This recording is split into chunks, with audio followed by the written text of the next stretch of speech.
Do you ever wonder why certain movies are simply a disaster? Are they truly garbage? Or perhaps they are misunderstood?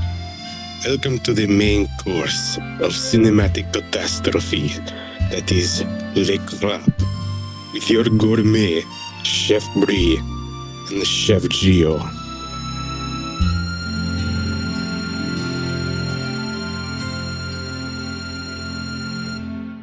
Hello, guys. Welcome to another episode of Lay Crap. My name is Bri. And my name's Gio. You know, we talked for a while because you said we did a lot of your origin stories. So today, we're gonna do one of mine. Yep. Let's just rip the Band-Aid off. Y'all see the title of the video. You know what we're dealing with. We're talking about Barney. But here's the thing that most people don't know. Barney is like an onion. It has layers. Yeah, some big, smelly purple layers. Oh, I can't believe you talked me into this. Well, you know what? Allegedly, that reboot is coming out this year with that. Not sure if I like that character design, Barney, but yeah. But another reason, like, that this is kind of like my origin story, and I think I've talked about this before. So many of like the canon events in my life are connected to this franchise. I just want to go down like a quick list. So, probably my love of theater and Broadway is because of Barney, because they had like this VHS of like this Barney musical review show. I think it was at Radio City Music Hall. And it involved like a clown like trying to steal Barney's purse or something. And then it also, in terms of musical theater, probably created my dislike of cats or like just my hesitation. Because for those who don't know, when this movie came out on VHS, before this movie played, the fucking pro shot for the 1998 version of Cats would play all the time. But even then, I was like, I'm not sure if I like this because it's probably been about close to 30 years since I watched this movie, but I know that this movie was on rotation. For those who don't know, I used to have a cousin with developmental issues, so we would usually watch more kid-friendly things, but then we'd also watch things straight out of pocket, like Scary Movie, which I was way too young to watch, so that also explains a lot of the juxtaposition for me. But I think there's one thing, Gio, that Barney is probably the most responsible for. My development and concept of headcanons. God. Please explain. Okay, I know we're going to talk more about the history of Barney, but I'll just give like a little preview. So, when Barney first started out, it was a collection of like direct-to-video stuff. This is just as the home video market's emerging in like the 80s and early 90s. And I believe originally there was like 3 prototype VHSs that they put out, and then those ended up being wildly successful. They greenlit more, and then so on and so on. But the very early design of Barney was quite different from the one that people are more familiar with. It looked more dinosaur-like, like an actual T-Rex head, and it had, like, no teeth. It was very weird looking. So when I saw that in, like, the regular Barney at, like, 2 years old, my little toddler brain was obviously confused. There had to be an explanation for this. So I had the genius idea of, wait, that's not actually Barney. That's Grandpa Barney. And then I did this like whole like Pepe Sylvia connecting the Barney verse of everything. And that probably should have been a warning sign to my mother of things to come because it didn't get better. You know, I could see a reality where there's a tongue-in-cheek Barney reboot where they use that original design for something. Like how they tried to put the original movie Sonic in the fucking Chippendale movie. Which I love because that's basically just a Lonely Island movie with Chip and Dale. Ugh. But anyway, like, before we get into the history a little bit more, one of the reasons I also kind of wanted to cover this is because we haven't really done, like, that many, like, quote unquote kid movies. But also just because of, like, the pop culture stranglehold, you know, things like Barney, Elmo had in the 90s, like, oh my god. Yeah, we're gonna talk about Barney's like mega popularity in a bit, but it's like for a large part of the 90s and into the early 2000s, the purple bastard was everywhere. And every kid under the age of 5 had something of Barney. I know I had a couple of the VHS tapes. It's like it was inescapable. Oh, I still can't escape it. I actually still have my original, like, Barney plush, and, like, a joke that my mom pulls on me, like, every year, like, since I was a teenager was Barney gets wrapped up in, like, a Christmas box and usually brings, like, a nice gift, like, 1 year Barney, gave me AirPods. And, when I was a teenager, I was more pissy about it, but now I'm like, "Ha." Yeah, it's like Barney comes out of his little retirement hole just to say hi to you every once in a while. Pretty much. He's like a house goblin. He is. He's my little purple house goblin. Like, It's okay. oh god, I think I think we start. I think we need to start getting into the nitty gritty of the Barney of it all. Yeah, get into the fossil, like, excavation, if you will. So to really understand this movie, we got to talk about how this whole craze even came to pass. So let's start with part one of my notes: the color purple God dinosaur. damn it! I'm not sorry. No, I know you're not. So, everybody's favorite hugging menace was the brainchild of a Texas author by the name of Cheryl Leach. In 1987, during a traffic jam, she was thinking of how there really weren't that many videos or programs out there that were geared towards her son, who was 2 years old at the time. Like, the most popular children's programs of the day were Mr. Rogers' Neighborhood and Sesame Street, but they weren't, like, strictly geared towards that age demographic. They were more like something the whole family could sit down and watch. So she came up with the idea to make a preschool video series. So, with the help of her father in law, Richard, who was the owner of Developmental Learning Materials, Inc., who helped fund the project, she embarked on a painstaking research process to see just what the 2-year-olds of the world were into. And what she eventually came up with was a live action series starring children that focused on imagination, with a dinosaur theme, owing to the fact that her son was obsessed with dinosaurs at the time. And I also believe that they went with the color purple because it was the 90s and purple was big at the time. Thus was born Barney and the Backyard Gang, a series of VHS tapes that spanned 8 episodes and was a modest success. It was popular, like, in the immediate area, but outside of Texas, it was more of a subtle, not really too well known. And it stayed that way up until 1991, when Connecticut Public Television executive Vice President Larry Rifkin stumbled into a video store looking for a video for his 4-year-old daughter. He came across one of the Barney tapes, and she became completely and utterly obsessed with it. She's like, you're saying she was patient zero? Oh yes, that is a foreboding statement if I've ever said one. So Rifkin shared the video with other parents of toddlers that he knew, and it was the same results. The kids all became obsessed with it. So, smelling the potential for making a lot of money, Rifkin contacted Leach. They greenlit a television series for PBS, which had its world premiere on April 6, 1992. Barney and Friends was initially only ordered for 30 episodes, but with the absolute explosion in popularity that the series had almost immediately, naturally, they extended the lifespan by quite a bit. By 18 years, as a matter of fact. And you know what the craziest thing is, like, how many careers Barney launched? So you could Oh, thank we're Barney for getting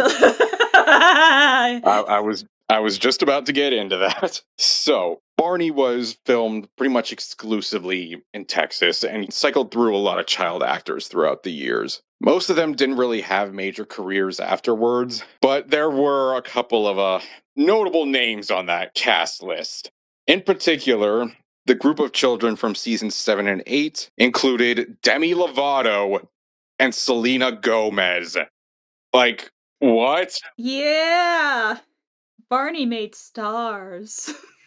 Now, the main person who portrayed Barney behind the suit was a gentle fellow by the name of David Joyner, who initially began with the latter episodes of The Backyard Gang before becoming the regular actor, which he stayed as until about 2001. Which, to talk more about David Joyner, because I know you have been dying to talk about him.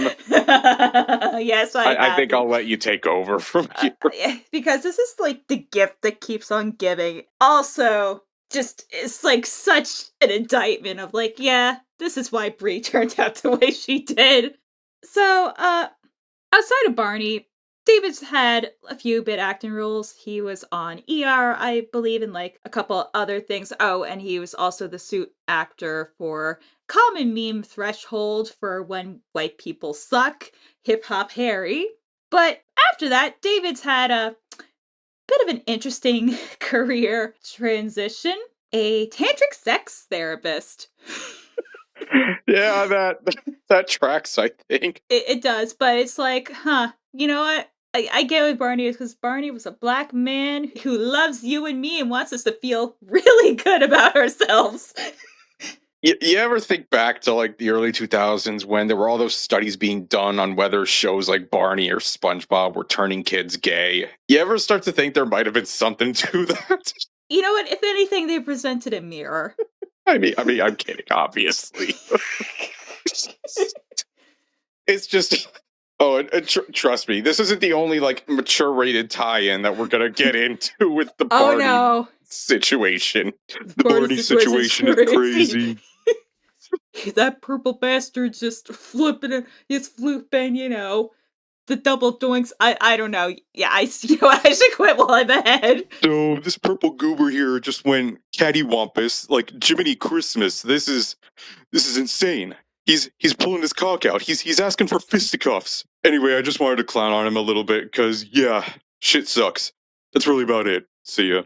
To get back to our purple friend. Now, when I say that Barney was insanely popular in the 90s, that is an understatement because he was everywhere. I mean, you want to talk about like theme parks, every like clothing store, toy store you could think of, commercials, just sponsorships, just you could not go anywhere without seeing Barney. For years after the fact, the show airing, because up until like a year or so ago, over Universal Studios Florida, there was like a Barney show and attraction, and there was a Barney statue, which, of course, when I was down there, I got my picture in front of it. Yeah, I don't doubt it. Remember when I said that you would be hard-pressed to find anybody in the developed world who hadn't read Cat in the Hat? You would be hard-pressed to find anybody who was within the age ranges of about 2 to 5 during Barney's heyday who didn't have at least one of the VHS tapes, myself included. Now, while it was insanely popular with its target demographic, the same could not be said about people outside the target demographic. I am talking parents and older children. For as much as the toddlers loved the purple dinosaur, their parents could not stand him. And like it was to a sometimes morbidly violent and gruesome degree that people would just rip into Barney. Like you would have so many like TV shows and video games that would parody Barney, have like him or like a stand-in being like brutalized or humiliated. I mean, this was crazy. Like, I know shows made for children tend to have like crazy adult responses to them, but this might be patient zero for that phenomenon, or at least the most intense reaction to it I've seen. Like, I can only imagine if Barney was airing now. Holy shit on social media. Like, people are fucking crashing out over Digital Circus having its final episode be in movie theaters like 2 weeks early. Like, I can only imagine, like, oh my god, like, full on Chernobyl. The thing I'm grateful for is that we did not end up with the Barney equivalent of bronies. Yeah, dear no. God, that would have been beyond insufferable. let me tell you that a certain database would have a hard time keeping up. I guess to like get into the specifics of why the older crowds really didn't like Barney is the perception that there really wasn't that much educational value to it. That it was like overly sugary, overly safe, super annoying. Like it wasn't something like a Mister Rogers or a Sesame Street that had educational value and provided like real life lessons at the end of the day. That it just offered up a overly positive view of the world is what they thought. Or at least in the case of older kids, they just thought it was stupid. Now, I mentioned before that there was one incident in particular that really embodied the anti-Barney fervor, or at least gave it its proper symbol. I We're know going to where get you're into going that in a this. sec. Because it directly ties into the movie. Because, oh yes, we have a movie to discuss. So here we go. Part 2, The Saga of Twinkin the Evil. God damn it. I know you love it. Uh, So, as you can imagine, once Barney's popularity skyrocketed, there were already talks in place to have a feature film presentation starring the Purple Fucko. Now, Cheryl Leach herself announced such a film project was in production in 1993. And again, given the fact that this show was massive, pretty much every major film studio wanted to get the rights to it, with one unnamed studio in particular getting all of their executives to serenade Leach with the show's I Love You theme song when she walked up. Now, there were some names that they attempted to attach to this, and there was one in particular that really tickled my trousers. A fellow by the name of Trey Parker. Yes, South Park. Trey Parker was approached to be the director of the Barney movie. Now, this was, I think, a little before South Park had even come out. yeah, this might even be a little bit before, like, the spirit of Christmas, or, like, right around that time. Well, no, it was like around the time of the Spirit of Christmas because that was actually what inspired the hive mind behind the Barney series to approach Trey Parker about it because they thought, hey, this guy knows how to write funny scenarios involving kids. He'd be perfect for the Barney movie. Now, bear in mind, Spirit of Christmas is often known as the South Park prototype, with all the crude and offensive humor one would expect of such a thing. I am just picturing the executives behind the Barney movie, all sitting down, maybe with a few little Barney plush toys sitting around the room, and watching something akin to South Park. Watching it and then thinking, this guy would be perfect. Yeah, just watching, Santa versus Jesus. Huh. I think we have our guy! Well, unfortunately, we don't live in the good timeline because despite offering Trey $1.5 million to direct it, he turned it down. So, somewhere in the multiverse, there's a South Park-esque Barney movie. We're just not in the right universe for it. Dang, because low-key, I would probably love that movie, like, I'm just imagining, like, a kiddie version of South Park, bigger, longer, and uncut. Let's just do it in the South Park animation style just for the ultimate giggles for it. Yes. But all that aside, he wasn't the only name approached to do the project. Right around when production was first announced, it was said that several big name actors were going to be making cameos in the movie. Among them, John Travolta, Rosie O'Donnell, and Arnold Schwarzenegger. Now, try to be shocked here, none of them appear in the final product. You know who does appear in the final product, though? One of the child actresses in this movie was one Kyla Pratt, who would later go on to voice Penny Proud in Disney Channel's The Proud Family. What an origin story there, huh?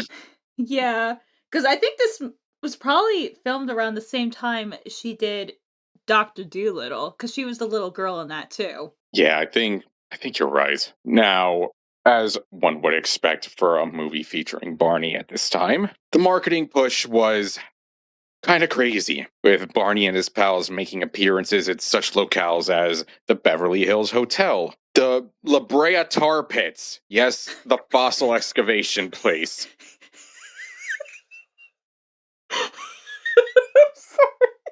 Yeah, that one got me.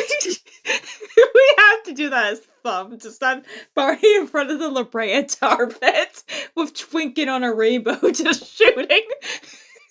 By the way, just the thought of that. You know what's kind of messed up about that is that, again, the La Brea Tar Pits are probably the most famous like fossil excavation site in the world.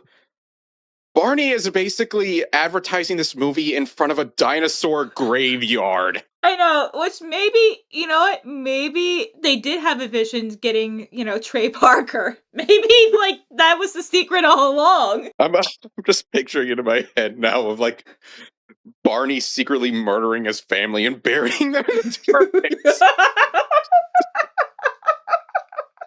God damn it. Hey, Daniel Kaluuya, I know you're doing your version of Barney. I'm giving you ideas, pal. Just throwing that one out there. Give my boy his WGA credentials. Now, back to the advertising push. Pretty much every brand you can imagine that was kid adjacent, Kellogg's, Hasbro, and several other brands promoted the film with tie-ins, like tickets to theme parks or contests. And one other place that Barney popped up in to push for this movie was the 1997 Macy's Thanksgiving Day Parade. And yes, I knew we were going to this. And what a parade it was. It was a parade to remember. For one very specific reason. As it so happened on this very windy Thursday in New York City, the Barney balloon kind of went a little cattywampus. They lost control of it, and it bumped into a street light, which resulted in it getting a big old hole in him. Yeah, he got the good old JFK treatment. And in response to this, our pals in the NYPD proceeded to tackle the balloon to the ground and stab and kick at it to deflate it. And the response from a group of children looking nearby, they cheered it on. God damn it.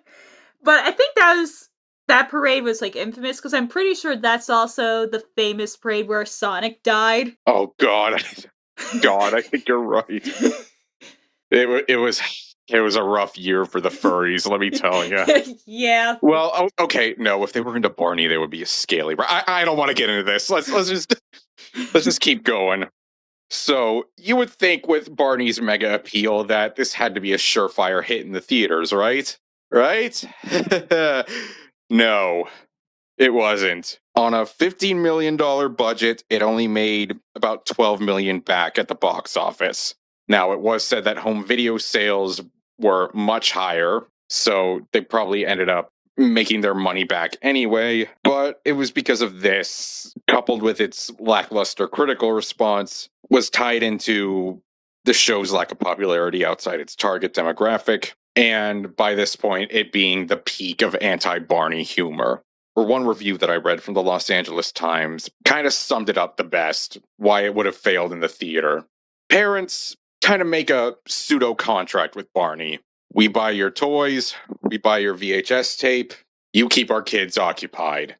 Because even in the 90s, parents didn't want to be parents. So all you had to do was drop in the VHS tape, drop your kids in front of it, and congratulations, you have peace and quiet for at least an hour and a half. With a theatrical movie, though, you don't really get that option. You gotta go to the theater, pay for tickets, pay for the food, sit down in your chair, and sit for over an hour to watch toddler-level humor. Yeah, you can probably see why parents weren't too into the idea, and why pretty much every Barney movie that came after was VHS only. I remember back in, God, when did the SpongeBob movie come out? 2003? 2004. 2004, right. And I sat in that theater with my dad, and he wasn't all that uncomfortable with it because while SpongeBob as a series is geared more towards children, it had plenty of humor that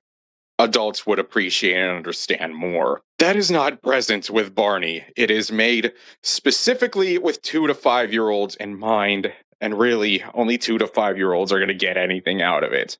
You, as the parent, just have to sit there for about 70 minutes and just take in all of it. It was a super duper time. Which I think you brought up like before we started recording, like why they would even go for the theatrical release in the first place, considering that Barney's main market was and would continue to be the home video market. I mean, this movie included apparently did like way better on home video than in the theaters. Oh yeah, which doesn't surprise me at all because when you think about it, like I'm just making an assumption here, but Barney, I'm pretty sure since it was like local Texas based and Texas is a right to work state, was probably like all non-union actors. I don't think it cost like that much to make, so they were probably getting like a ridiculous return on those VHS sales that it's kind of puzzling that they would even make the move to do this unless it was like immediately like as the series was like super like at its peak when they were doing like live arena tours and everything. It honestly kind of a weird choice because most people forget sometimes that a movie is like a big financial risk. Yeah, I mean, I think nowadays, since we have several TV shows airing now with astronomical film level budgets, that when you're spending all these millions and millions and millions of dollars, you better hope you have a sure thing on your hands. Because the budgets that are listed usually aren't everything. Like, it doesn't usually include like marketing budgets. No. So, unless you can know for sure that you have like a surefire thing on your hands, putting it in the theaters a bit of a risky move. Yeah, not only that, but you have to give the theater a cut too. So, and then you have to do it based off of screenings, which realistically, like this movie, they'd probably only do screenings like earlier in the day. Yeah, earlier in the day or like on weekends or like, well, no, if it was for, well, I would think because it's like smaller kids that maybe they're not in school yet, or like at least in pre kindergarten. So I was wondering maybe if they just put the showings on later in the day for when they get out of school. But no, I wouldn't see them doing like a whole bunch of screenings expecting them all to be filled up. But like you said with Barney, it's like interesting that this came out the same year that the Rugrats movie came out, which I think a lot of people forget like how big Rugrats was. So, the Rugrats movie, believe it or not, was actually the first animated non-Disney movie to make over $100 million in the United States.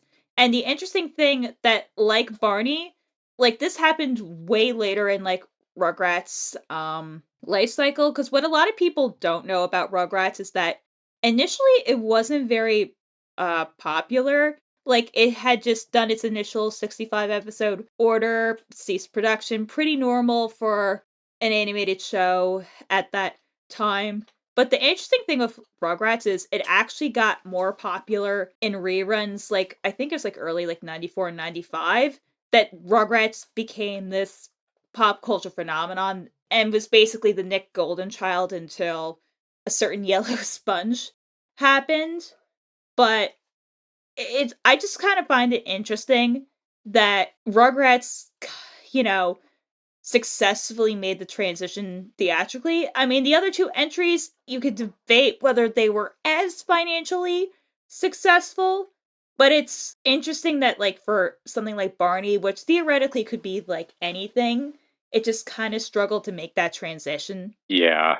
But again, with Rugrats, it wasn't like specifically catered to one specific age group while ostracizing pretty much everybody else. Oh, yeah, absolutely. And the other thing being that again at this time the anti Barney craze was like at its peak. So like outside of families being forced to see it by their toddlers, there really wouldn't be that big of an audience to go to the theater for it. Now, I did mention that this was like entirely like standard Barney overly kid friendly fare, but there's one funny little factoid I found Oh. is that apparently the film was banned in Malaysia for being unsuitable for children. What? Yes. Why? I was like, why? Why? the hell is in this movie that would be suitable for children? Oh my god, is it because of Twinkin being rainbow? Did they think he was gay? You know, I would not be surprised if that was it. Oh god. So, there you have it. Movie didn't do so well. Pretty much every Barney film that came afterwards was direct to video, and the series, TV series at least, officially ended in 2010 with a smattering of new productions here and there. And as I alluded to earlier, in 2023, it was announced that Daniel Kaluuya, of all people, would be helming a Barney movie that is, according to him, aimed at disenchanted millennials and meant to be a surreal experience. Okay, I mean, I'll believe it when that movie actually comes out because to me that sentence is a surreal experience. That doesn't feel too real, does it? No, it doesn't. But hey, we could use our imagination. Oh god, we actually have to watch the movie now, don't we? Yes, 40 minutes in, we have to watch the movie. Alright, we've delayed it long enough. Let's just hit the play button and get this over with. But before we do, we have to sing the song. We have to do it. Oh no. I love you, you love me. We're going to watch the movie. Barney movie. We'll give you a big hug, and when we get back, we will give you our thoughts. Our feedback. Our critiques, even.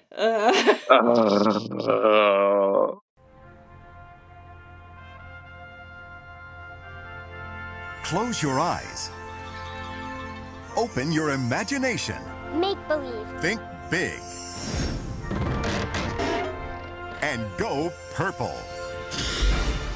Barney! Whoa! We'd better get started having fun right now. Yeah, let's go! Now there's finally a screen that's big enough for Barney. It's beautiful. And a movie the whole family will love. Join Barney, Baby Bop, and BJ in the magical musical adventure every young child has been waiting for. Let's go! Okay, prepared for takeoff, Captain. The biggest adventures begin with a little imagination. Barney's Great Adventure, the movie. Lots of fun. Oh.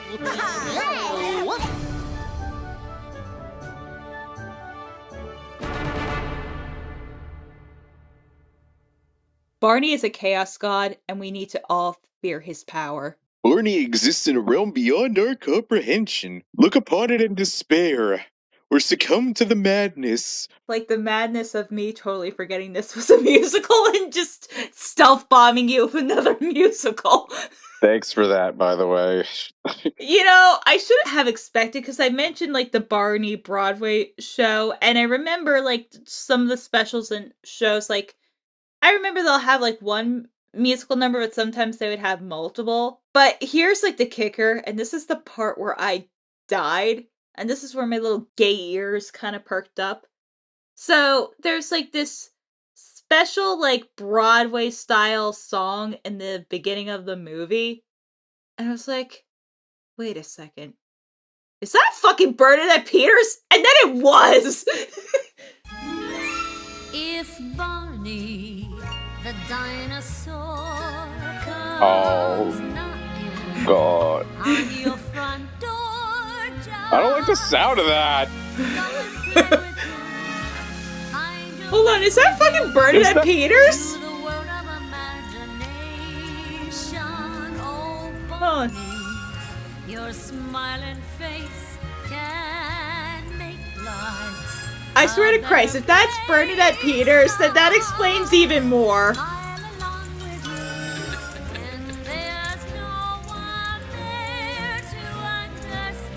It is Bernadette Peters, god damn it! Yeah, there's a certain quality to this movie in a way where I started to realize, okay, this is how she is. How she is. I mean, I must have watched this multiple times as a kid, like, outside the theater. I had to, because I remember my grandmother buying me, like, a coloring book or, like, something of Twinken, which I can't believe that's the name of this fucking, like, koala alien, but whatever. Oh my god. I mean, how do you even begin to break down the Barney movie other than just the fact that Barney apparently follows no universal law except for his own? Yeah, this movie, like, operates under some really weird rules, but there is one interesting thing that this movie does that I honestly have to give them credit for. They treat Barney as, like, an in-universe show and, like, plush that you can get. Like, everyone is aware who Barney is.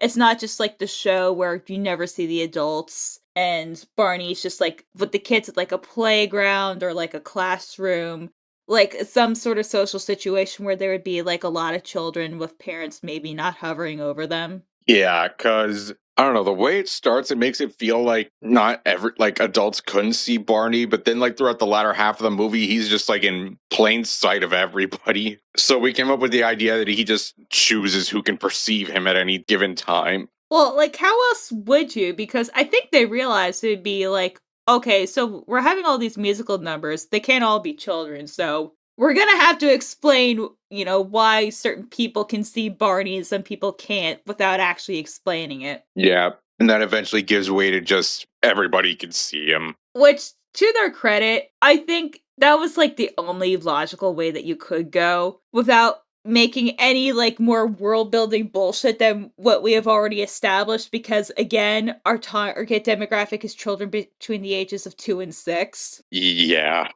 Yeah. Like I was not expecting like Barney to be this extra dimensional entity that he is. And I'm gonna just say this. This movie is very self-aware. Like scarily self-aware. Yeah, like you kind of get the vision of what they were going for by seeking out Trey Parker. Yeah, I mean the end result isn't what you would have gotten if it was Trey Parker. I imagine it would have taken some very different directions. Yeah, it would have taken some interesting twists and turns. Yeah, the jokes about me being an extra dimensional entity serving the many angled ones, it wouldn't have been a joke. I made the joke during the movie that so what the quote unquote plot of this is that these three kids, Abby, her friend Marcella, and Cody. Abby's older brother Cody, who, by the way, I am 99% sure is purposefully supposed to be a jab at the anti-Barney people, because that is effectively what he is. And you know what? I'll give some credit. He does, unlike a lot of kids' movies, kind of have a little bit of a story arc. And then I realized that I recognized that kid from somewhere. Holy shit, that's the fucking kid from Jurassic Park 3! Yep. The one with the Barney joke. Which, in hindsight, makes a lot more sense given this context. But yeah, he throughout pretty much the first half of this movie does nothing but, like, shit on Barney and the idea of, like, the power of imagination and, like, just all the, like, points that, like, the anti-Barney people would regurgitate. This kid is spouting throughout the first half of the movie. Second half, he just becomes kind of cool with it. Like, all right, guess I'm just dealing with Barney now. And there's a point in this movie where he's trying to convince the grandparents that Barney is there, but they're like really not buying it. And I had the idea of if this was a Trey Parker movie, this is when it would become like a psychological thriller where only Cody could see Barney and he's trying in vain to convince everybody else that he's real. And it just slowly drives him crazy to the point where he like burns the house down or something. God damn it. Honestly, I can picture that being the Daniel Kaluuya movie. Where it's like only one kid can see Barney and everybody else thinks they're crazy, and they just eventually it does just drive them crazy. Like, if that movie ever comes out and if that's the plot, I'm like, dude, you should sue for plagiarism. Hey, you know what? I probably should. It probably won't work, but in the off chance that it does, I would get a nice slice of money out of it. Yeah, get some nice cheddar cheese. Dynamite. So basically, the whole plot of this is Abby and Marcella believe in Barney and imagination. Cody doesn't want anything to do with it. So the girls like wish hard enough, and then Barney just appears. He turns from like a plush toy into just Barney. He's just there now. Oh, and here's like the first piece of evidence that Barney's a chaos god. The shower just magically turns on. But also he doesn't get wet. Like his body just rejects the water. Like he instills fear in the water and it just actively avoids making contact with him for fear of what might happen. And like maybe it's just because I haven't watched anything like Barney related in like 3 decades, but this Barney feels like a little bit different from like the show Barney. Like this Barney's kind of like unsure, and I think he's like okay, you know what, I have to keep it together in front of the kids. Like I can't fucking crash out, man. Like holy shit.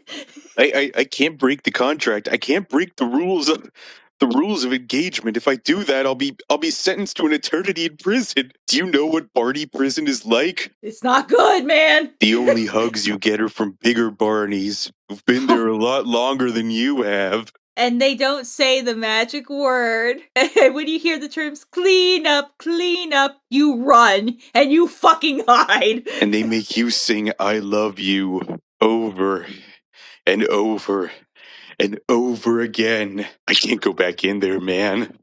Once was enough. I am going to say this. I did not shut up throughout this entire movie. No, I don't think I did either. And like, there are some times where I just was in tears laughing. Like, my contacts are starting to blur because we had just both fully crashed out. This is the kind of movie where you have to make your own fun. Because otherwise you're gonna go insane. Like, we just had to make up our own headcanon of what was going on. I mean, because this movie's pretty straightforward. Like, and honestly, like, this is basically the same plot that Oogie Loves did, but Oogie Loves did it, like, a lot worse. Like, at least this is kind of charming. There's, like, actual Broadway composers and, like, performers in this, so... Like, other than that really weird scene, like, where there's some questionable VFX, which we'll get to a little bit later... This movie honestly looked pretty good. Like, it was actually, like, well shot for the most part. There was one shot where there's goats, and you can clearly see the goat handler. So, I mean, part of that was more reassuring to me that there was actual adults in the room. Yeah, that it wasn't just the future sex therapist dancing around with kids on a farm unsupervised. God damn it. You know, in the Trey Parker version, he probably takes that stick and beats Barney over the head with it. And then feeds him to the pigs. I love how they're doing it with, like, 0 adult supervision. I mean, I know that's how it's like in the show, but, like, in the show, they're mostly located to, like, a playground or, like, a classroom, and then they just go on an adventure for a short time. Also, hold on. I think I saw a few frames back the person, like the animal handler. See, look! There's the goat handler! Oh, wow. Well, okay, so I guess there was an imaginary adult in the room. Okay. You know what? You know who it was? It was the giant goat man from the Ghost Adventures movie. Oh, yeah. The 8 space out of 10 demon general from hell. Yes, it is. He's making a cameo. Yeah, he's really here. That is not even subtle. Is it? No. It's Suspicious Lee hid that better. Oh, okay, I feel a little better. There's definitely an adult in the room. That was real. So the girls are having fun with Barney. You know, Cody's just being a little prick about everything. And then he stumbles upon the egg, which is ascended from the heavens, gifted unto humanity to be its final judge or executioner, its final egg-secutioner, if you will. This movie killed me, man. But here's like the weird part about this movie. They played pretty much straight, except for like 2 points where they break the fourth wall to have like Baby Bop and like BJ do like some weird little, they're not even antics. It's more like they're taking requests like they're a DJ. It just kind of really sticks out. And I feel like that's just because they're like, okay, well, we need to have Baby Bop and DJ somewhere, but they couldn't figure out how to make it work because they realized that, we already have like the 3 kids and like Barney, and that's kind of a lot going on. So it's like, but do BJ and Baby Bop really add to this group dynamic? And the answer is really nothing. Yeah, they mostly just in the background doing their own thing for a bit, and they're only really like interwoven into the main plot like towards the end. So it's weird that they don't get introduced earlier and like implemented into it. It's a weird one, but like Cody finds the egg and it starts to turn, like the bottom half turns pink. And so they're like, whoa, what kind of egg is this? We don't know what kind of egg this is. And the grandparents are like, well, if it's a big egg, maybe you should go ask Miss Goldfinch, the bird lady. And let's talk about Miss Goldfinch. Oh yes. And her house specifically. Which is basically the iconic set piece of the movie because holy shit, like this thing actually really looks cool. Like this is actually like a really nice bit of production design. But like Barney like leads the kids like through the forest, like even like leads the horse on. And like I was just thinking to myself, this scene looks straight out of like something like Frankenstein. Like the purple dinosaur man just and even the music's like foreboding. Just leading these kids on horseback through the forbidden woods. Why does this feel like the start to a Frankenstein movie? It does. Well, I will say one thing. At least this is shot like an actual movie. We have much farther to go. Well, kids, I'm taking you all to my hometown. It's a nice, comfy little seaside jaunt named Silent Hill. Jesus Christ. Look what I found! That's... That way. Why does that look like the Wawa sign? There is no. It looks like the Wawa goose. I know. Wawa. Wawa. And that's only on the tip of my mind because I went and got dinner from Wawa earlier. Oh, good. What'd you get?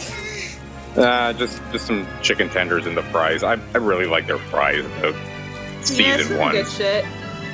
Then they arrive at Miss Goldfinch's house, where apparently she's a bird doctor, where people from throughout the world just send her their sick birds, which in my mind is like, do veterinarians and zoo facilities not exist in this world? And apparently also she keeps the birds.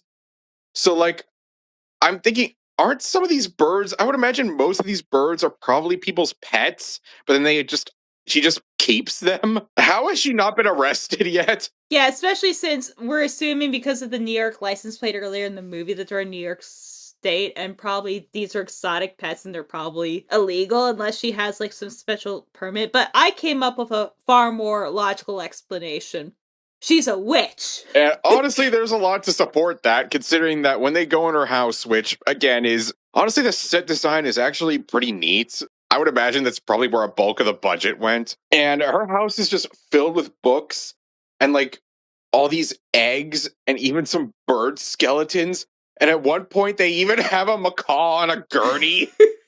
And my thought at that is, she's just straight up doing like bird experiments, isn't she? And then like here's the best part. We'll go into the scene more, but basically she has like the Barney universe equivalent of the Necronomicon as like a thing to support her wobbly chair.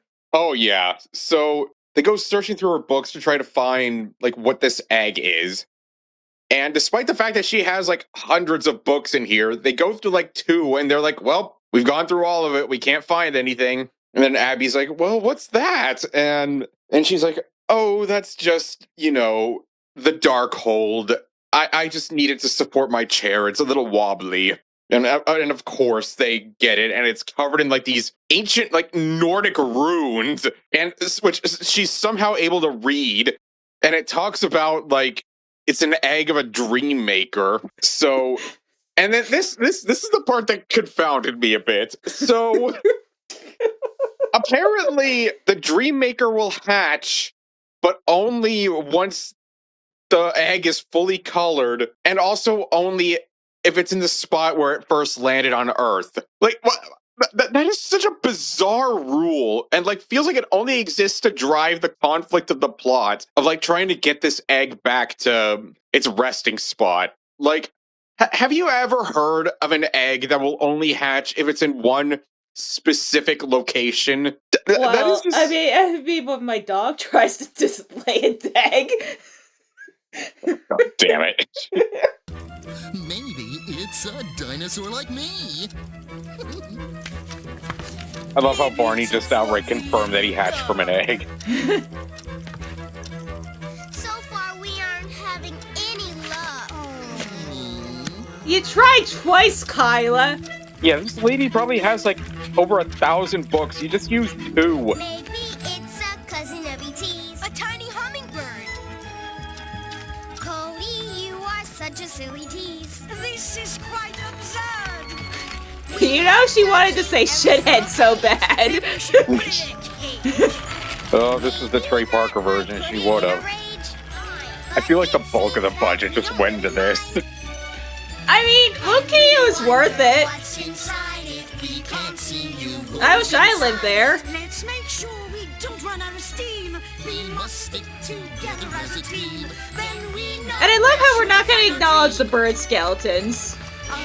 God, she is just a bird witch, isn't she? Yeah, no, I'm telling you, she's a mage. You have anything like that in one of your books? No. And we have looked in every single one. But You looked in like 2! Wait a second. What's that? Oh, that old thing. Oh, I just used that book to keep the chair from wiggling. I don't even know its title. That's my secret witchcraft Maybe book. that's because it doesn't have a title. Barney. Oh, but there is a picture on the cover. Look. Oh, I recognize that. That's the Necronomicon Ex Mortis. Well, what does it say? It says that there's a dream maker inside. I love how she can somehow read this archaic text. Well, He is a what witch. does a dream I mean, that's the music of witches. Every 1,000 years or so, an egg falls from the skies. Inside the shell, the dream maker prepares its big surprise. A visitor from days gone by who has a gift to It's here to share colonize for the boys planet. and girls around the Like a world, for Viltrumite. children everywhere. But gayer. Mark you well the very spot where first the egg is found. But it's such a weirdly specific rule that really only exists to drive the conflict. Because Cody accidentally knocks the egg off of its perch, and it goes rolling into the conveniently placed, perfectly sized hole in her wall. That's egg-shaped.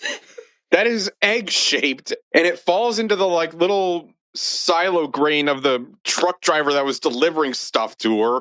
Yeah, basically in a big barrel of birdseed. And he goes driving off, and let's talk about this guy's truck for a second. Oh yeah, he has a magical truck. Yeah, a magical truck with built-in burger technology, where he has like these bottles of ketchup and mustard in the front and a freaking grill that appears out of it. And he spends this whole ride just making his own burger. Like, buddy, just pull over to the side of the road or something if you're gonna make your lunch. Okay, not only that, but there's also like milkshake, like there's an ice cream freezer, like there's like a deep fryer in the back. Ow! And we didn't even say the best part. He almost commits vehicular manslaughter. Oh yeah, thanks to his distracted driving and making a burger while he's piloting this vehicle, he almost drives into a parade full of people and almost mows people down. So, we didn't even mention like how Barney and co pursue him. They just magically construct a chariot out of things lying around Miss Goldfinch's yard, and then Barney just dresses up like a freaking Roman gladiator almost. Like a Roman senator. Which, by the way, Barney is a big fan of his costume changes, I guess. Oh yeah, no, he is definitely a RuPaul fan. Like, he has an outfit for every occasion. So they go chasing after the truck driver. They run into this parade, and I guess Baby Bop shows up during this parade still looking for her blanket. Because, like, earlier in the movie, she was, like, in the farm and does the audience interaction thing. Like, have you seen my blanket? I can't find it anywhere.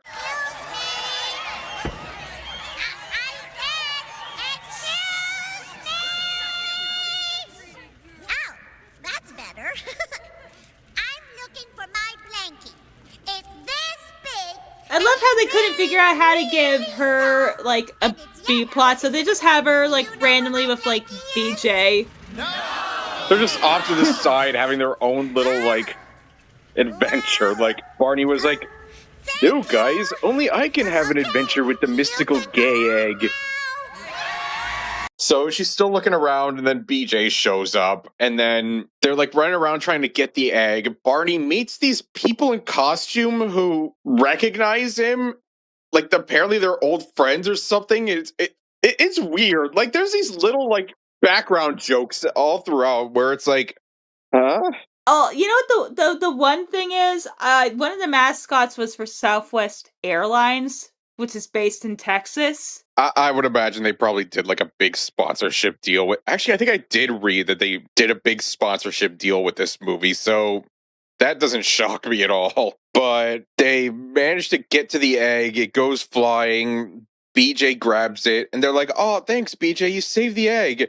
And he was like, "No problem. Go long." And then he throws the fucking thing. And Barney's like glaring at him. He's like, like, Barney is clearly trying not to lose it here. Like, he is using, like, all his composure. Yeah, BJ's like, I didn't mean to cause any trouble. And you could just see Barney, like, you could tell he is seething underneath. he's thinking in his head, BJ, I swear to fucking God. If I wasn't around children right now, you know what you would be getting? Please don't say the leash. Oh, you would be getting the leash, BJ. You would be getting all of the leash. Damn. So the egg winds up in this snooty French restaurant, and Barney decides to cause a distraction. His words, not ours. His words. As the kids are walking around the restaurant trying to find the egg, Barney does a fucking, like, showgirls number almost. Oh yeah, he's got his spats on and everything. Does this jazz number for, like, I'm not even kidding, this thing had to go on for like 4 or 5 minutes. All the while they can't find this stupid egg. Maestro. If all the raindrops will land the drops and gumdrops, so what a So does Barney just pick and choose when he lets people perceive him? Yeah, like I said, he's a chaos god. It's like they were making a big thing about trying to get the grandparents to see him, but here he's just, like, out in front of a bunch of people. You know, maybe imagination's like stands. And I love how this movie is openly showing alcohol. Well, they openly showed poop earlier. I know.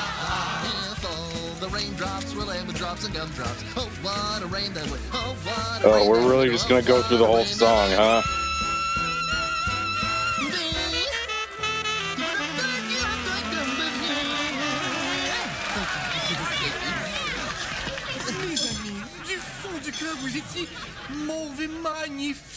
Oh, trop aimable, monsieur. Tout est possible pour nous. How? What? What? You know, I guess Barney's kind of like, you know, Starfire, you know, but except kissing people, he just uses his imagination to, like, learn any language. Well, you see, everybody, I'm older than time immemorial. I was there when language was invented. All of Earth's knowledge is dwelling within my brain. I know you're having a good time. So they try to go into, like, the kitchen to get it, but the, like, maitre d' stops Barney and, like, speaks to him in French about how amazing he was, and then Barney just effortlessly talks back in French to him.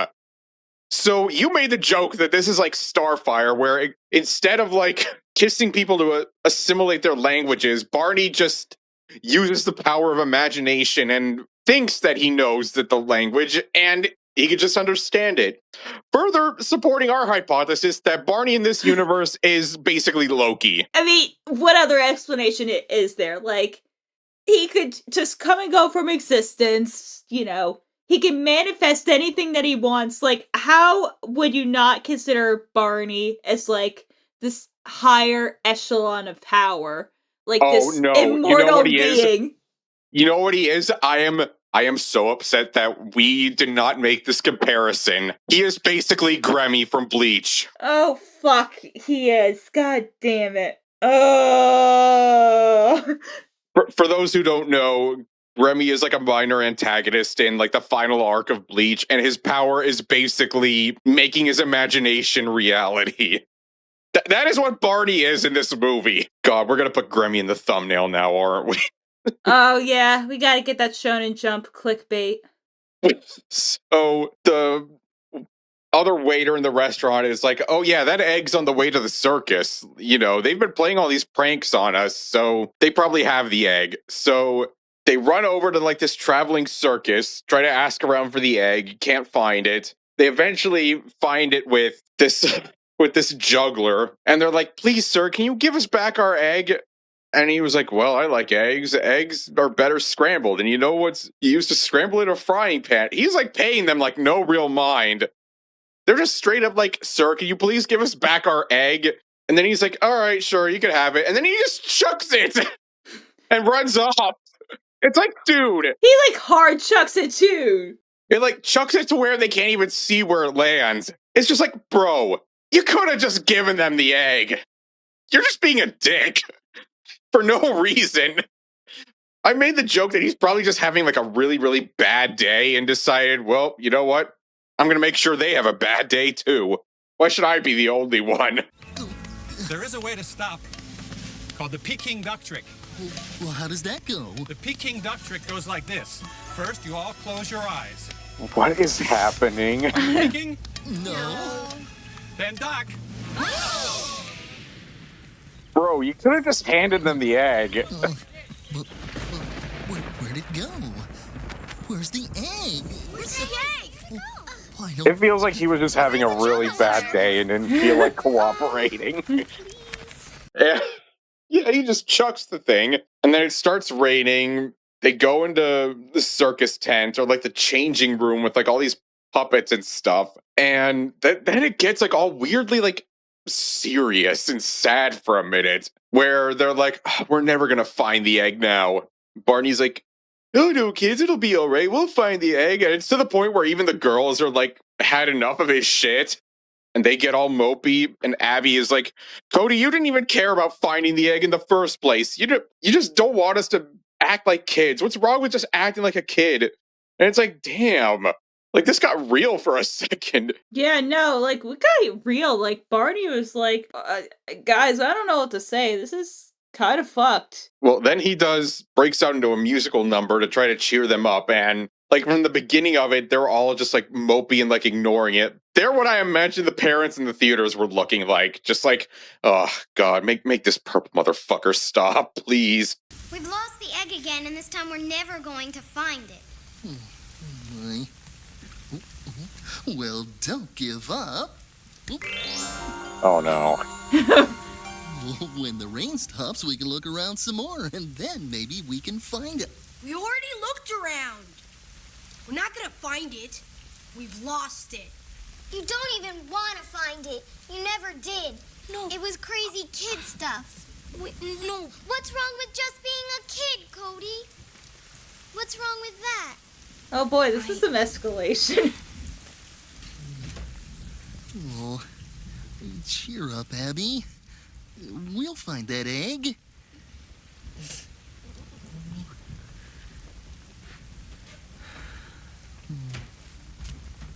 What is with these creepy looking puppets? It's supposed to be whimsical.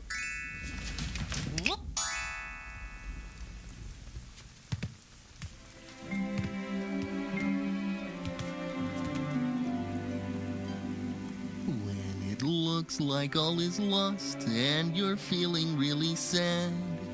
It doesn't do a bit of good to keep on feeling bad. Duper team. And when we stick together, I love how even they're not like that anymore. how dark it may seem. Whoa, we're gonna find a way. We're gonna save the day. When things are going wrong, we You know, can my guy, make our own good all this way. time you're spending singing, you could be spending trying to find the egg. You know, the very time-sensitive thing you were looking for. But that's not very super duper. Where are the circus workers? Why aren't they walking and being like, the fuck are y'all doing in here?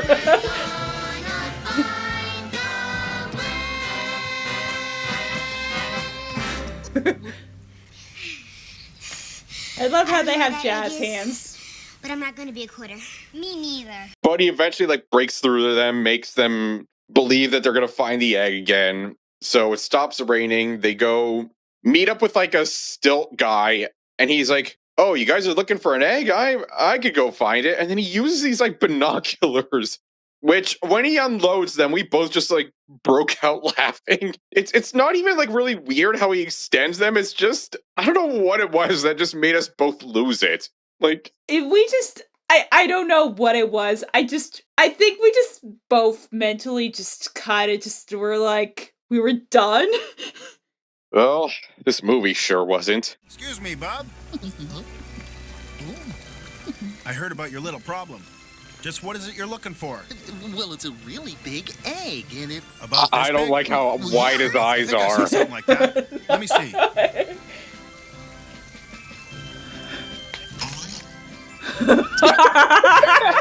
Clear over that way. Much clear.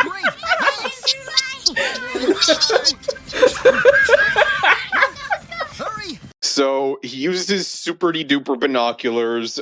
He Which go erect, you know, like it goes boing. and he sees that the egg has ended up in a hot air balloon festival, and the team runs over to see like the egg is in a cage in one of the hot air balloons, which I don't even know how they saw the freaking thing from that far away. I mean, Barney, I would imagine, probably has like supervision on top of all of his other reality bending powers. But once they see like how far away it is, then they get all dejected. Like even Barney's like, "Oh man, I don't have an answer for this one. Jesus Christ." And then Cody is just like, "Well, we just got to use our imagination." And so through their new reality bending powers, they turn a log into a plane, and I can't believe I'm explaining this.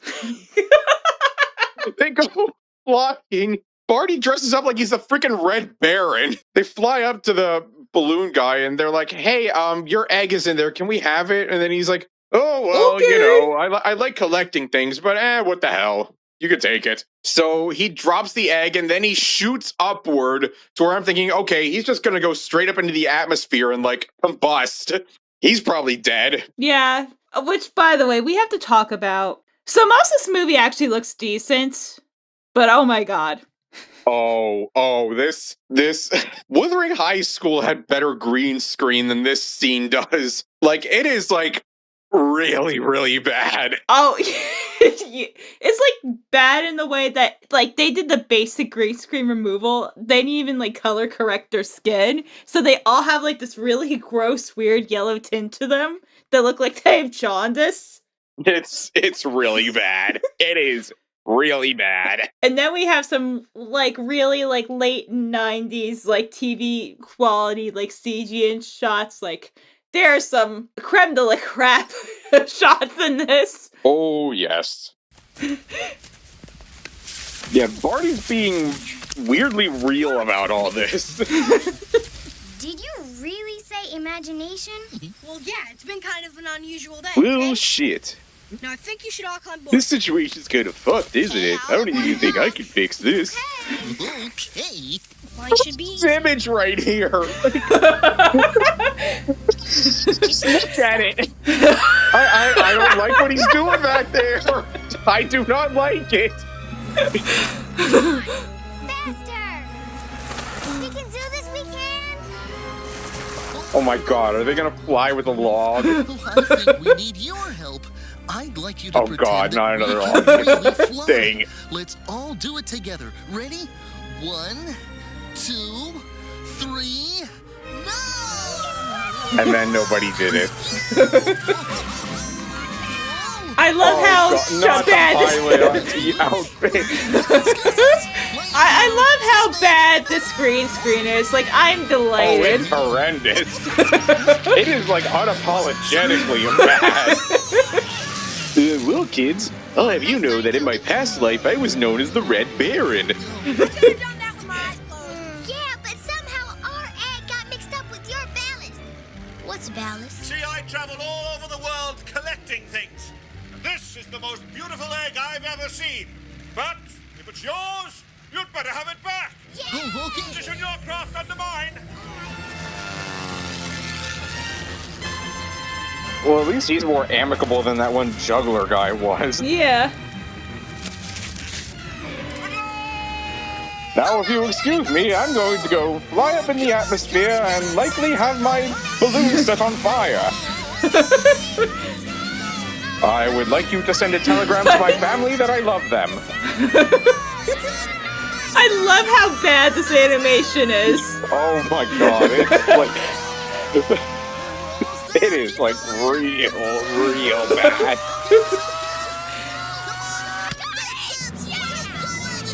So, they grab the egg, they go crashing to the ground, to the farm, where they were staying out with their grandparents, and Barney, like, lands in the hay.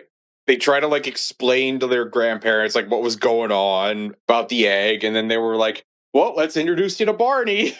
And, like, the way that the grandparents are looking at them, like, they're going crazy, which, by the way, we discovered midway through the movie that the grandmother in this movie, the actress, is Kiefer Sutherland's mother, and you could see it in her face. Oh, yeah. And, like, the whole time during this explanation, you could just see it on her face, like, I'm calling the cops after this.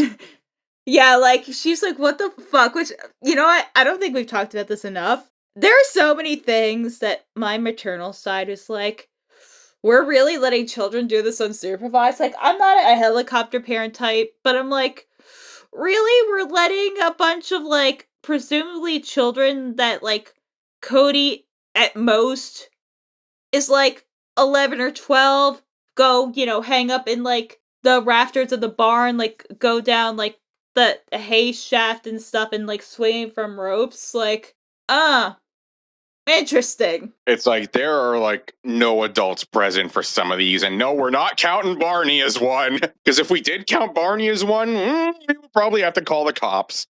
Which, but, by the way, I think we should talk about the scene that just made us both die. Like, this is where, like, we had to, like, take a 5-minute break. Oh, God, yes. So, earlier in the movie, there is a scene where Barney runs into the house and decides to change the diaper of, like, the baby brother. This scene made me so uncomfortable. Yeah, let's replay that, bad boy. See you, I bet. We met her last year. She's terrific. She's a bird watcher, dear. And I think she knows everything about eggs and birds. Why don't you children Oh, go on so over she's there? gonna be our mage for the evening.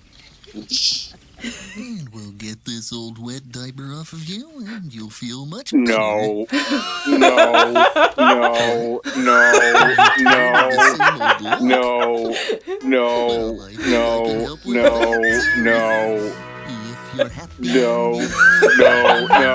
No. If you're happy. No, and you no, know no, it, no, that's it. no, If you're happy no, and you no, know it, then no, your face will surely show it. no, If you're happy, you know it's no. Look terrific. Very dashing. What is this freaking KKK uniform? I need a minute. Pause it, please. I need a minute. I tears in my eyes. Oh my god. I need a minute to process all that. Oh my god. Oh. Why were his hands moving at hyperspeed? Why was he thrusting with his tail then? Why? Because it's the power of imagination and possibly tantric sex therapy.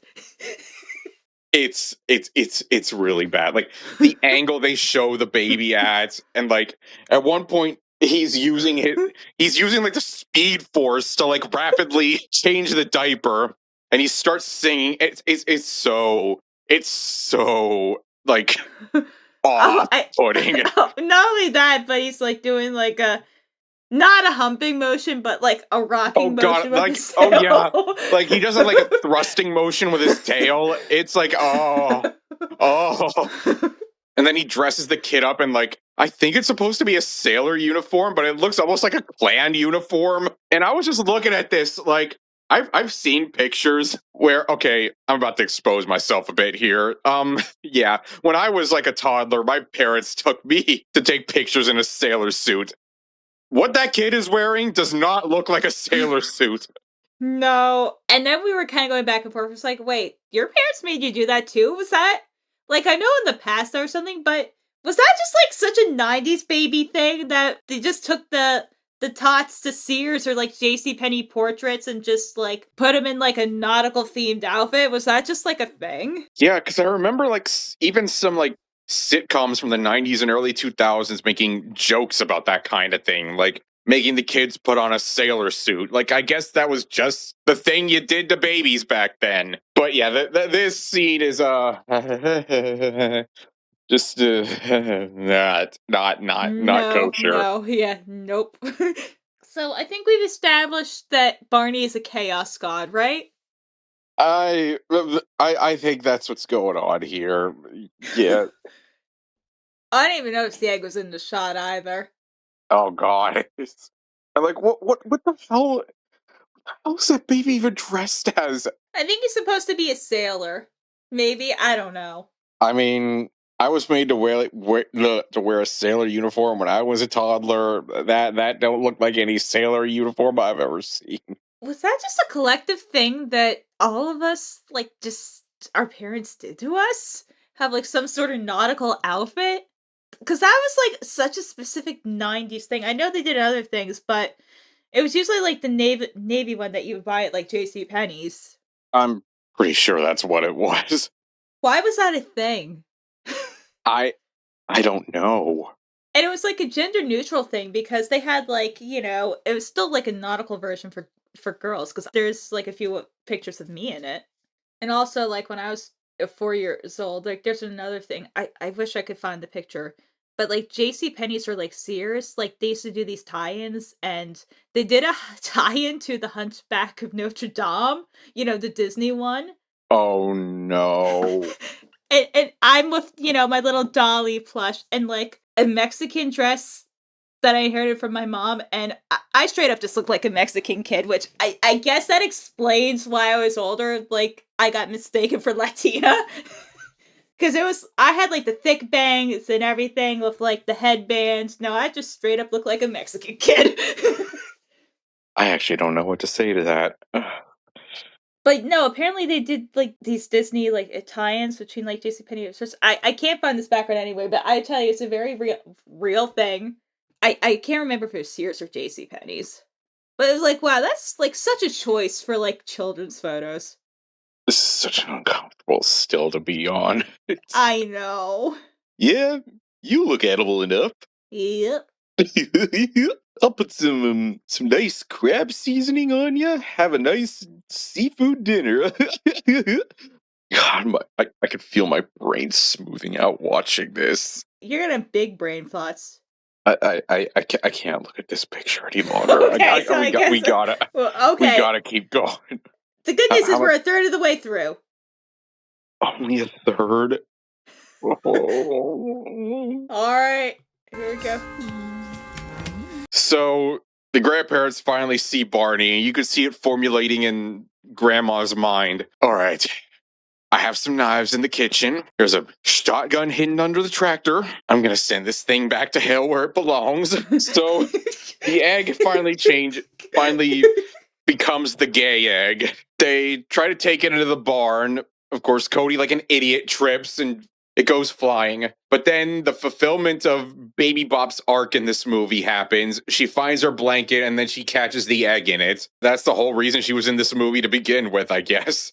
So they drop the egg off where it was, which again, stupid rule, but I'm not going to argue with the logic of the Barney movie. And then in a shower of gay energy, the Dark Lord Twinken appears. And he's just straight up a koala of Albert Einstein hair. Oh yeah, this is just, they just found a koala plushie somewhere, like gave it like some animatronic capabilities and then just called it a day. And we find like what the Dream Maker powers are when he shows like an image of Abby being like a horse jockey, which I guess was like her dream. But then the budget ran out and they couldn't show the other dreams, so... Which I made the joke, I would have loved it if like they showed like the baby's dream and it just shows like Albert Wesker or something. They show like he grows up to become like Wesker or like, I don't know, like Magneto or something. And they'd all have to realize, oh, we gotta finish him off right here and now. I'm sorry. This is for your own good, son. This is for all of us. And then we'll tell the parents, sweetheart, I'm sorry, the pigs ate him. We tried our best, but it wasn't enough. I'm terribly sorry for your loss. It's like this man in a purple suit showed up and took him away. We don't know where he is. I'm so sorry. We were so careless. But can I just say the Dream Maker power is actually like really kind of lame. Oh yeah, they try to say like, oh, you know, like the Dream Maker's power is to show you your dream like more vividly, but like they say that vivid dreams are the ones that'll come true, and it's like, oh, come on, like you can't even do the thing where like he makes the wishes come true or like guarantees it at least, or like give him like basic wishes, like they wish for a pony or something, like, you know, an obtainable dream. But no, it's just this brief little slideshow thing, and so they take Winkin outside, not to shoot it, but they all start like cuddling around with it, and then he goes like flies up to the top of the house and like does this like star shower thing. I don't know what he's doing.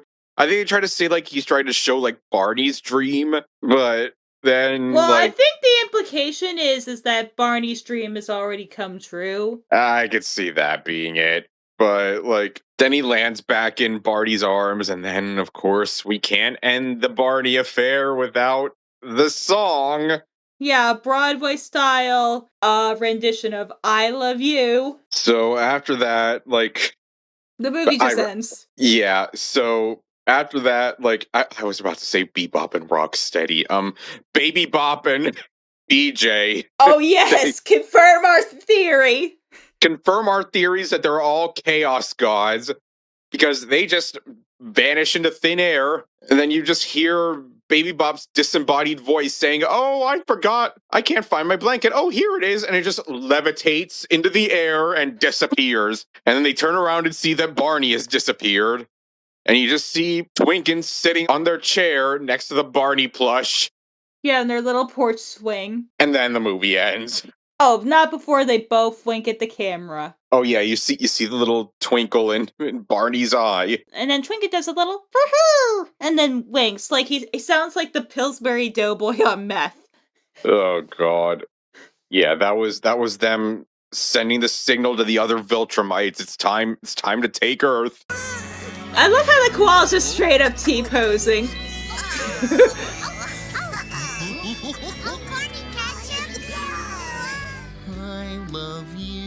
Oh god, here it is.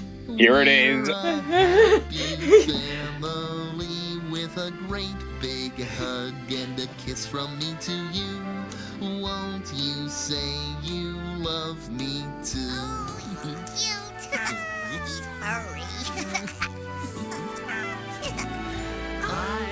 Well, you know, Baby Bop, some people are into that kind of thing.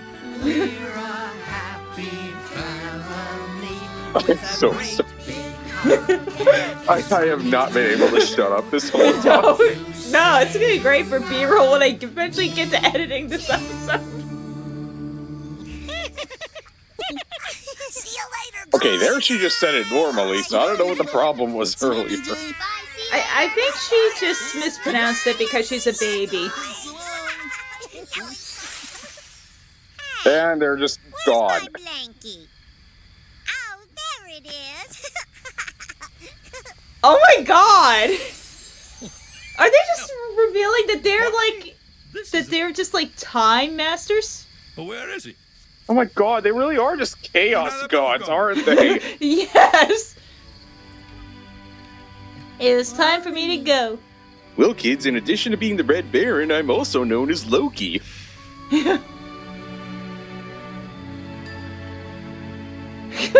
I do not like that. Oh, I didn't like that either. Oh, so that's just how it's gonna end. And that's the Barney movie. Obviously, we are not the target demographic of this. I will say we had fun watching, but again, that was just us making our own fun. I would imagine if we were just sitting in a theater watching this, we would be like dying in our seats, waiting for it to be over. Well, I would probably bring some special brownies. So shockingly, the last time I think I drank and watched a movie was the apple. So pretty much like the last 20 episodes, I've been like completely sober watching these movies, but Lord, you know what? I don't think you needed drugs for this. Like, this was just straight up an acid trip. Oh, without question. This was basically the adventure of an extra-dimensional deity trying to find an magical egg that hatches another extra-dimensional deity, and that's it. Like, do I think this is as, like, offensive as, like, some of the reviews said it was gonna be? No. There is some, like, quality set design to this, and, like, if it was just a VHS release, I don't think it would have been regarded any worse than, like, any other Barney episode or TV special. But I think just the fact that it basically forced parents to sit through 70 minutes of Barney antics, I think that's why people were too fond of it back in the day. I mean, honestly, this might be like my bias. Like, I thought it was fine. Like, I think there's been a lot worse, stuff for kids that has come out since Barney. Shit like Coco Melon, stuff that just doesn't have like any sort of like educational value. Because at least Barney, I feel like was the rudimentary like version of like what they were trying to do would be teaching like emotional intelligence. Yeah, for sure. Like, you could call it like toxic positivity, but like you're marketing this towards like 2-year-olds. Are you really going to teach 2-year-olds about the harsh realities of life right out the gates? No. Like, it's fine just to give them something where they can like feel comfortable and like learn about like positive affirmations. Like, it's fine. It's not like the brainless stuff that parents are like turning onto their iPads, forcing their kids to basically having them raise their kids for them. I mean, it's gotten bad with like the parents too. Like, I'm not sure if you heard this incident, but like not far from me. Thankfully, the animal didn't suffer for it, but like there's like a parents who were like 30 feet away, and like there's like double gated security, and like their toddler like walked into like the gate where the wolves are, and then the wolf kind of gave like a little warning nip. Yeah, it's like I have to wonder why some people choose to have kids when they clearly just do not want anything to do with them and just have like their iPads raise them for them. Like, so many times I'll be sitting eating my lunch somewhere and like you'll see like the parents just either like texting away on their phone or talking to one of their friends. Meanwhile, their child is having a freaking meltdown over something and the parent just ignores them. Like, they're throwing a tantrum in the middle of a public space, but the parent just doesn't give a damn. It's like, Yeah, I hate that. It's like, what are you teaching your child by not paying attention to them? By basically just ignoring them. It's like, oh, and just let them work it out on their own. It's like, no, that's what you're there for. You're their parents. They don't know Act like any you better. give a damn. Yeah, I mean, that's like the whole thing. It's like, especially like Barney, like teaching emotional intelligence, like they're babies. Like, our brains literally can't learn like the concept of, like, empathy until we're, like, 6. So, like, you have a blank spudge, like, out of context, and, like, babies sound like sociopaths, and they kind of are, because their brains literally are not developed like that. So you kind of have to, like, step in there. But, like, here's my thing. Like, if I'm ever, like, that fortunate, like, my thing is, like, outside of adoption, which that's still valid, like, you're still their parents. But for the most part, like, someone's situation is, I made that inside of me, or, like, had help of, like, you know, my partner or whatever.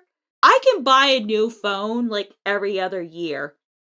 Like, this was, like, a 9-month commitment. Like, I created a living being. And how are you not engaged with it? It's just, we are basically creating a society of emotionally detached kids, between parents that just don't give a damn, that just let the iPad raise the kid for them. And now, when I was at the car repair place yesterday, they had on a TV and news report about all those trying to teach kids how to use AI in schools. And it's like, what are we doing? Like, we're not teaching them to be creative. We're not teaching them to figure things out for themselves. They're not learning.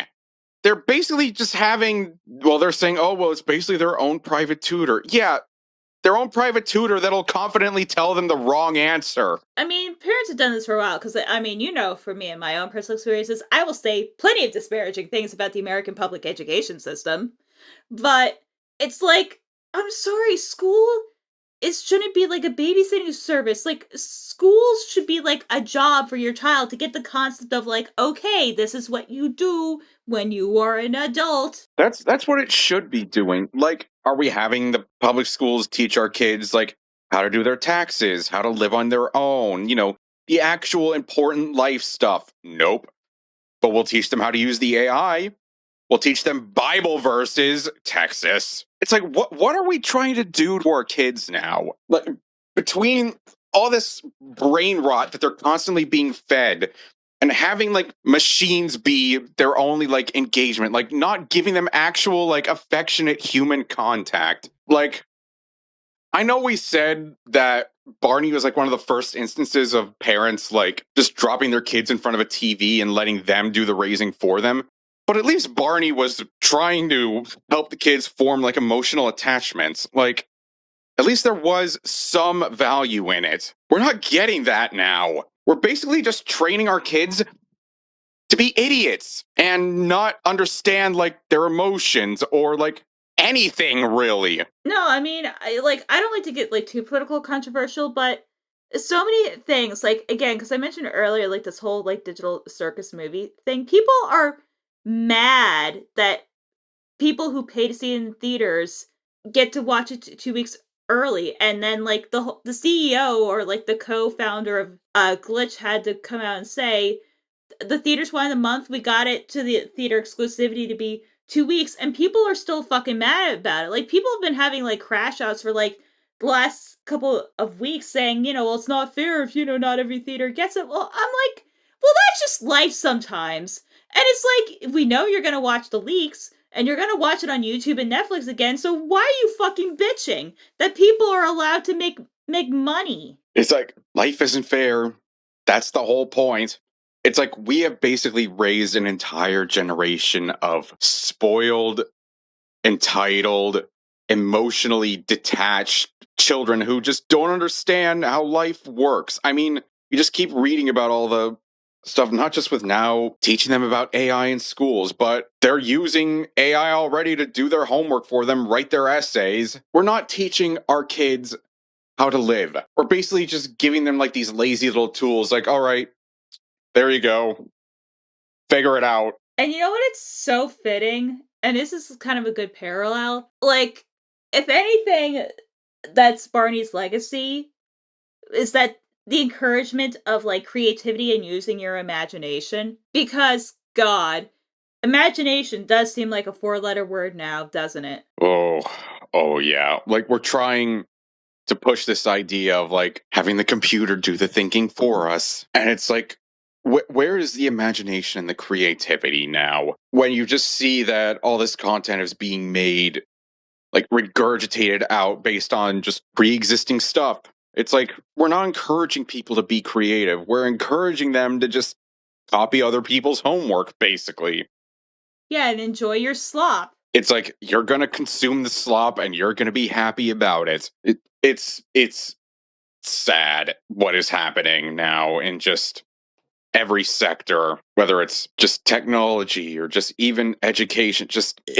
I understand this might be too deep of a conversation to be having in relation to the Barney movie, but like, people ridiculed Barney for the longest time for being too simplistic, for being too positive. But you know what? I will take simplistic and positive over just emptiness. No, wow, this actually went unexpectedly hard. Again, didn't think we'd be having this conversation about the Barney movie. But I actually thought about it, and it actually makes sense. I mean, the whole movie, they use their imagination. Not that they would ever make something like this, but that would be like, oh my god, the prompt was wrong. The airplane has it has legs and no wings. So, is this movie great?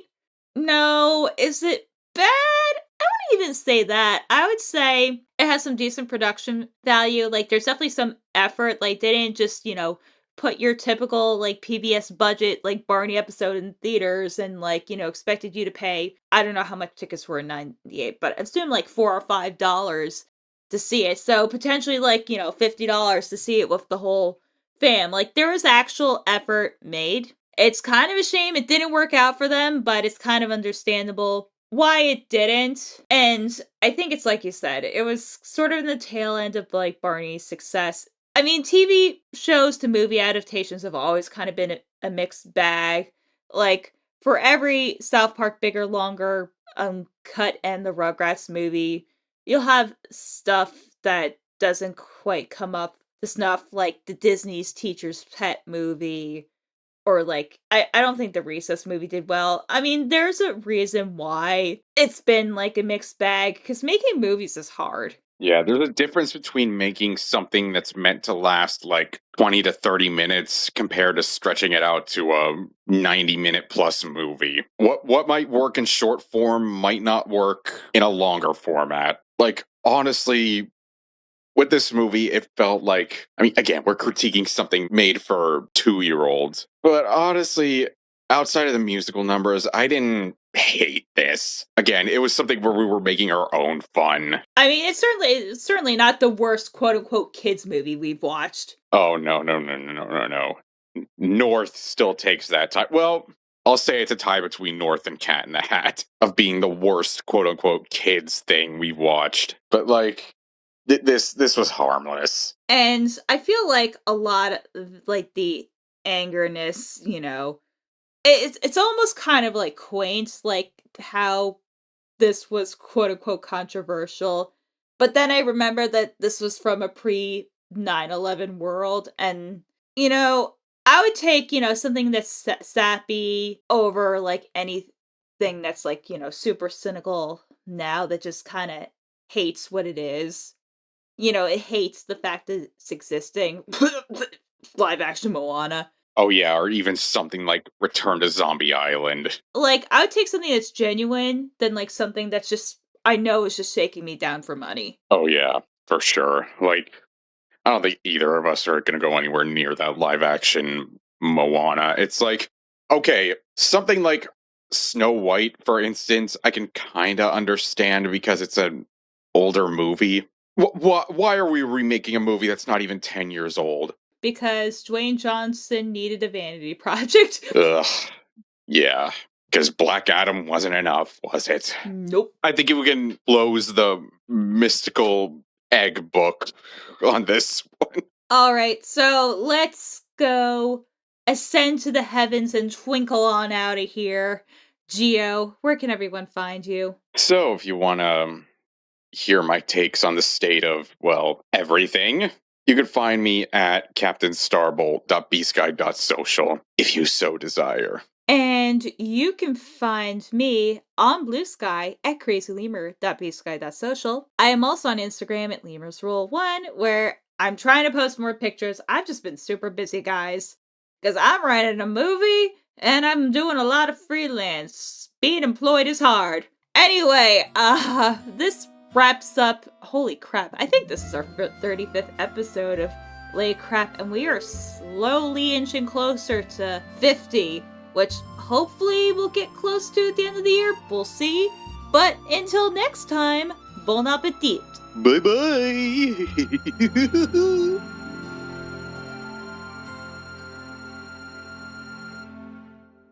Oh boy, it looks like everybody's yeah, here. pause it. Oh man, this is gonna be so Okay. Pause it, please.